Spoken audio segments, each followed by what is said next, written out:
Welcome back to our podcast. I'm the gentleman, accompanied by the Disturbed Southern Belle. Hello. And in this episode, we will be continuing our cryptids by state with Indiana, Iowa, and Kansas. So, starting off is the Beast of Busco. So, this legend started in 1949 when a pair of fishermen on Folk Lake reported seeing an absolutely enormous snapping turtle. Oh, goodness. So, the turtle was said to be as big as a dining room table, God, which, yeah, that's a big turtle. with a shell like the hood of a car. God. Some even claimed its head was the size of a child's. Ugh, that's a big turtle. That is a massive turtle. So, this tale spread like wildfire, and the beast was soon dubbed Oscar, naming it after the lake's previous owner, Oscar Folk. So, the strange creature was also had brought a large number of hunters to the small town. Oh, Because of course it did. yeah. Crowds of people swamped the town in hopes of catching a glimpse of Oscar. Oh, of course. Well, I guess I'd want to see him. They sound Oh, yeah. like it'd be interesting to see. As for hunters, that seems Yeah, I wouldn't want to be unnecessary. hunting that a freaking snapping turtle the size of a dining room table. Not just the danger of it, but just Why? the possibility of it being the last of its kind. Well, that and I mean, why? What is it doing? It's not yeah, it bothering seems me. unnecessary. It's just there, so just leave it alone. But anyways, the ensuing frenzy led to the lake's new owner, Gale Harris, to make it his personal mission to capture Oscar. Again, because of course it did. Of course. You gotta get him. He tried several methods, including draining the lake, setting baited traps, and even hiring a deep-sea diver, but sadly, in quotation marks, it was to no avail as Oscar continued to be as elusive as he was enormous. You would think he'd be easy to find, wouldn't you? You really would. I mean, of that big. It doesn't seem like a And turtle he's a that big would be hard turtle, to so, see. I mean, turtles can move somewhat fast. I mean, they're not like these super slow creatures, but they're not running around like a cheetah or something. You know what I No. mean? So, yeah. Okay. So, the weeks had soon turned to months, and theories about Oscar were rampant. Was he just a hoax that was dreamed up by locals in order to drum up some more tourists? Very possible. Probably. Or was he an undiscovered species of mega turtle? Also possible. Yeah. Or maybe he was just something supernatural, a beast that had been conjured from the murky depths of the lake. Ooh, that's kind of Also possible. Yeah. Less likely for obvious reasons, but possible. I mean, if we're just going on any of ththese being possible, any of them could be possible because obviously they can be possible. Mm. Because literally nothing's impossible. Yeah, 'cause there you go. Possibly nothing is impossible. Anyways, the truth behind Oscar remains a mystery, and there was never any proof found of his existence. But that would have been quite the sight to see. It would have been interesting. I mean, it's interesting to think of. And I mean, there probably are some that are, get really big that people maybe, come across. I don't know about that big, but God, that'd be a big turtle. Well, I don't know. There was this absolutely massive snake. Yeah, I mean, just because we haven't found it doesn't mean it doesn't exist. So, I mean, who's to say that some of those turtles couldn't have just been, maybe he was in a radiation site or something. Ooh, Also possible. I don't know. I'm just joking about that, but Again, I don't unlikely, but possible. know. I mean, who knows? I don't think it's anything like that. But, No, probably not. So, on to the next cryptid, the mill race monster. Ooh. So, in November of 1974 in Columbus, Indiana, something sinister was lurking in the shadows of Mill Race Park. Uh-oh. The first sighting was reported by a group of young women. They described encountering a very strange creature that was claimed to be a large green-furred creature. No, that's unusual. The next sighting, however, had sent chills throughout the area. So, Tara Capelline, whatever, and her friends claimed they were driving through the park late one night when the beast leapt onto the hood of their car, which left deep scratches in the paint. She described the creature as having a slimy, pale green face, and was also said to have matted, dark fur and long razor-sharp green claws. face. That's weird. That's very I weird can't think sounding. of anything that even would look like that. Nope. Slimy face. Mm. So, yeah, it's very weird sounding because there's not many cryptids that you'd think of having slimy faces. I can't think of anything that has a slimy face, that has fur, unless it was like hurt or something, maybe. Yeah, that's possible. I don't know. That's weird. And green, slimy. That's also unique. You don't hear of many green cryptids. That's probably because green's not really a natural color in animals. Not like really. Not with fur and stuff. No, not really. But anyways, this led to a panic in the area, and Millrace Park was closed as armed men combed the woods in search of the monster. Good grief. So, yeah. So they took this seriously. They took this very seriously, unless it was like just a group of 5 men. Well, yeah, true that too. Just a group of 5 just 5 concerned friends, citizens. 5 drunks out there roaming the woods. That is very possible. Some people went out with guns anyway. This is America, after all. So here we go. Anyway. So, yeah, anyways. Rumors began to fly as to what the creature was, and some thought it could be an escaped lab experiment. However, others thought it might be an undiscovered species of primate, while others... Why primate, specifically? I don't know. Probably because the fur... Maybe, but I mean, I haven't heard them describe anything specifically that... make it sound specifically like a primate. Yeah, a primate, but oh well, okay. So, while others had thought it to be something of much more sinister and supernatural origin than just standard primates. Right. All the efforts that the people had made to locate the creature ended up being pointless. Of course. It was never found, and the sightings began to taper off. Right. So... that makes me think that they saw something, and then maybe it was something that was hurt or something. Maybe, yeah. And she just didn't know what it was. Maybe it was wounded or something. They did say it was late one night. Yeah. So visibility would not have been great. So maybe it was something like that, and maybe it tapered off because maybe whatever it was died. It could have been something like that, that they saw that she saw. And I'm not saying that's, I'm just saying, I don't know. That's weird. Very much so. But anyway. So although those that actually witnessed the creature still live with its lasting effects, Tara Capelline never changed or backed down from her story. In a 2015 interview, which was approximately 4 decades after the sighting, she remained adamant and said, "We thought we were going to die. It was the most horrifying thing you've ever looked at." That's so. I don't know. Then you would think it would be something. Unless she's just one of these types of people who just really stick with it.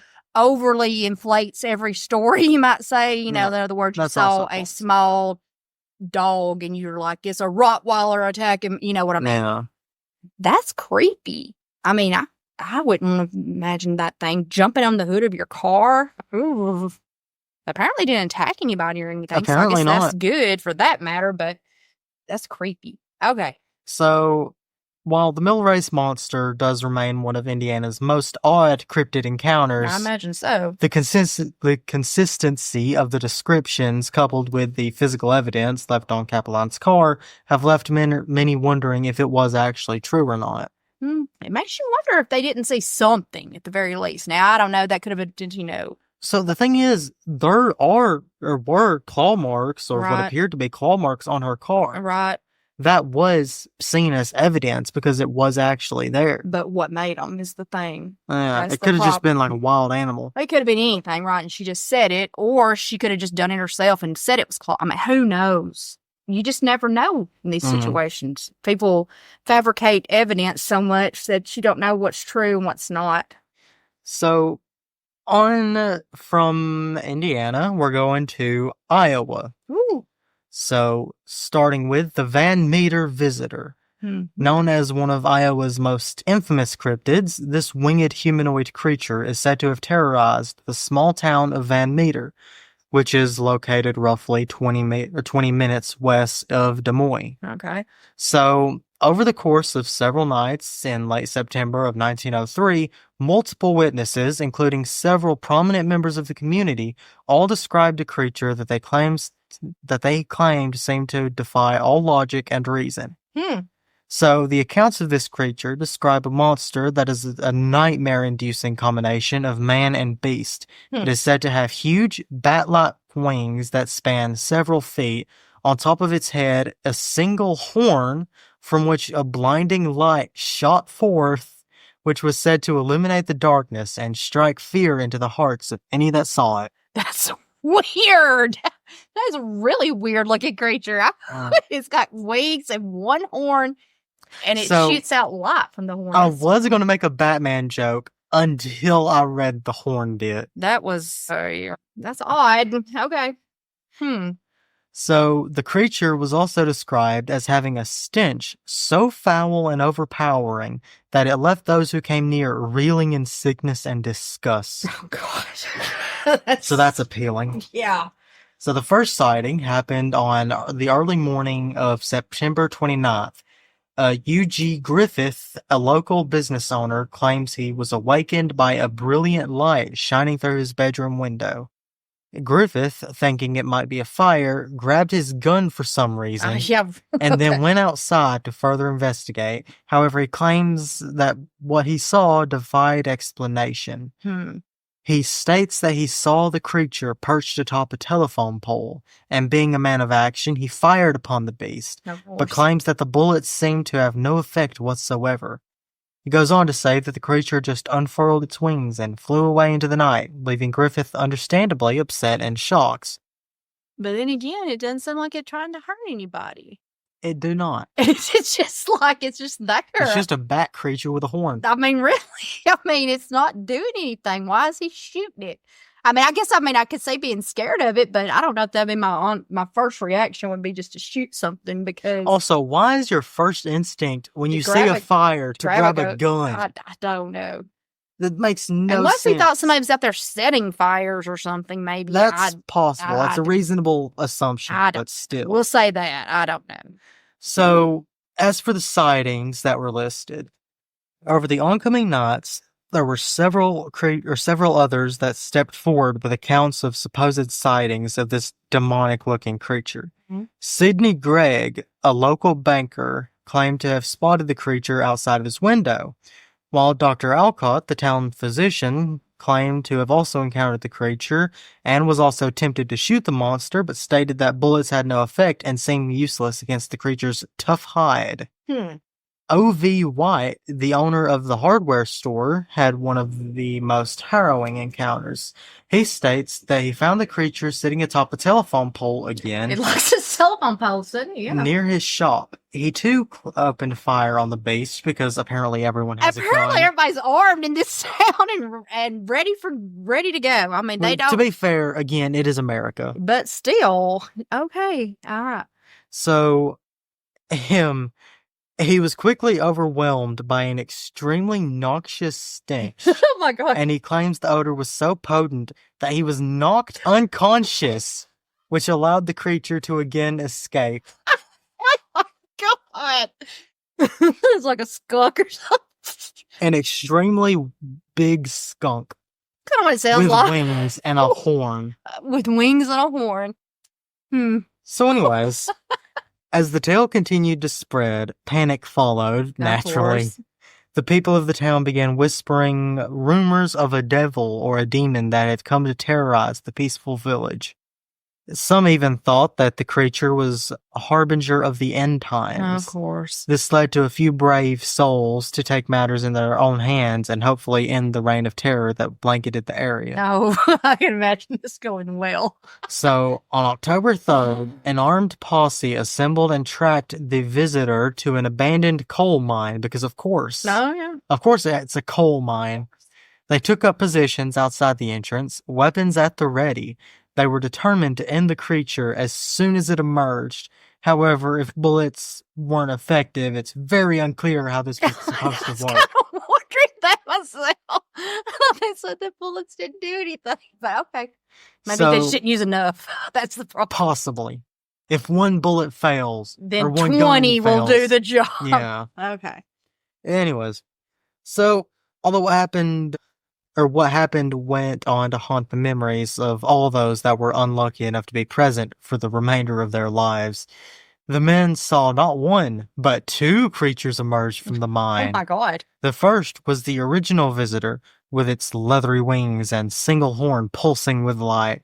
The second was described as being smaller, seemingly a juvenile or offspring of the first. The posse then unleashed a barrage of gunfire that was described as being so intense that it could have sunk the Spanish Armada. Good God.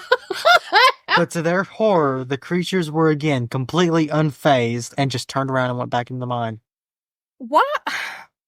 These creatures don't seem to be hurting anyone. They're not hurting anybody. They're not bothering anyone. They're not. They also don't seem to be hostile for any reason whatsoever. Even when you are actively trying to kill them. Provoking them. That is sort of sad. Yeah. In a way. Honestly, it gets kind of worse on the creature's perspective. The townspeople then ended up sealing the entrance, and the creatures were never seen again. Now that makes you wonder, did they seal something up in there that couldn't get out? Or maybe it went out a different way, or maybe it moved on. Maybe there's a different way it could get out. Maybe, but... Because that's kind of sad, because it doesn't seem like it was doing anything. It doesn't. I'm not saying like it was very peaceful. It didn't seem like. It wasn't. It seemed like the worst part about it was the stench. Yeah, and that might have been more of a defense thing or something. Very possibly. It's what it sounds like. It sounded like it just did that to maybe knock that guy out, maybe so it could go away. But anyways, humans. Let's kill it. Yeah, it's different.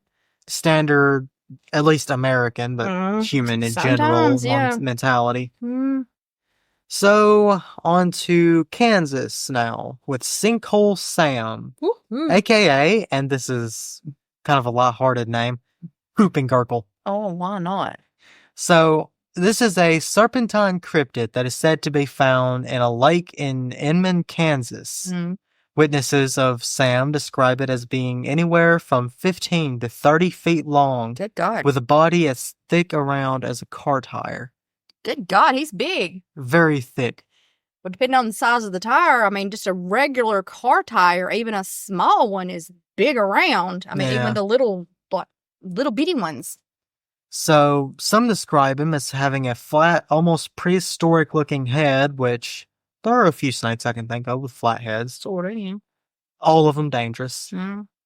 So, anyways, others claim to have seen his distinctive tail fin emerging from the murky depths below. So, the legend started in 1952 when a pair of fishermen claimed to have encountered the terrifying these fishermen beast. are finding these. They found the turtle, now they're finding Sam. Okay. To be fair, it is water. True. So, of course. Anyways, they claimed that they had just cast their lines into the lake when suddenly a massive serpentine form crested the surface. They described it as being unlike anything they had ever seen, and that it looked like it belonged in another age or even another world. That's creepy. Very much so. What the heck does this thing look like, I wonder? So, news spread through the town of the sighting, with more and more witnesses coming forward with their own stories of encounters. Some claim that they have seen Sam swallow entire cows whole. Oh, sure. Others claim that he tried to lure children from the shoreline, which, how is a snake luring children away? I don't know, but even... You'd think children would know not to mess with a giant snake. With a giant snake, you would think that would be common sense to be just a little afraid of, but... Jesus, why did none of this get reported before these men saw it? If he was out here swallowing cows whole and stealing kids. But anyway, okay. So, speculations as to what Sam could were varied. Some thought he was a remnant from the time when Kansas was covered by a vast inland sea, which allowed a marine reptile to become trapped in the area and then somehow adapt to freshwater over the course of time. Possible. Maybe. Not the first time that kind of thing has happened. No, things evolve. Things happen. Others speculated that he was washed into the lake during a severe flood, perhaps carried in some distant river or ocean. Yeah. Skeptics will dismiss the sightings as misidentifications, naturally. They claim it was likely nothing more than a large eel, or possibly an exotic snake. Probably something like... I would be more apt to believe something like that. Yeah. Well, I'm not saying they're not a prehistoric type thing. It couldn't be that that's just totally unheard of. But as of some supernatural type thing, I don't think it's going to be anything like that. It's going to be something that's going to be explained, I think. Something, either a species we don't know of or a species that we thought was extinct or something like that. So, what do you guys think? That's the last thing for the episode, but I'm genuinely curious as to what people who actually listen to our episodes think about these. I know. I don't know. I mean, it does make you wonder. It does. Very Is much there so. some truth to some of them? Now, I think probably people are seeing things in general when they see something. I don't necessarily think that all of them are, false reports. Now, granted, some of them, sure, they're just making up stuff. But they think they saw something. I mean, they're not doing it to be malicious. They think they saw something. Now, it's probably not what they think they saw. But then again, you get these reports like a Bigfoot, and they're all describing the same thing. And this was during times when, before the internet and stuff, before people could easily hand these stories around all over the world. Before, like, telephones were a thing. So that makes you wonder. Plus, they're also they seem to be based off of, like, Native American stuff. Right. So, and that would be a time before really messengers were even a thing. Exactly. I mean, that was way, way, way, way, way, way back, like beginning before of man. People really became connected. Exactly. So, I mean, who knows what in this world could have been at one time. Just because we haven't found anything doesn't mean anything, Oh, absolutely not. But, because, I mean, just think about just the ocean. I mean, we've talked about that before. How much of the ocean we have not even remotely explored. Who knows what could be down there, creature-wise, deep sea. We don't know. There could be a freaking megalodon down there. We don't know. We're not down there. I mean, I'm not saying there is, but I'm saying, how would you know? Like I said, it's very possible. We have no clue. And people just don't really fathom how enormous the ocean is. It's like 70% of the world, So. But like I said, that's it for this episode. Let us know what you lot think in the comments. And I will turn it over to the Belle so she can tell you about her next episode. We're going to be continuing on with some more haunted tales of places in the U.S. We're going to be talking about the Conjuring House. Oh. And perhaps a real vampire. Interesting. Question mark. So don't forget to join us for that. Don't forget to like, follow, and subscribe. And don't forget to stay disturbed.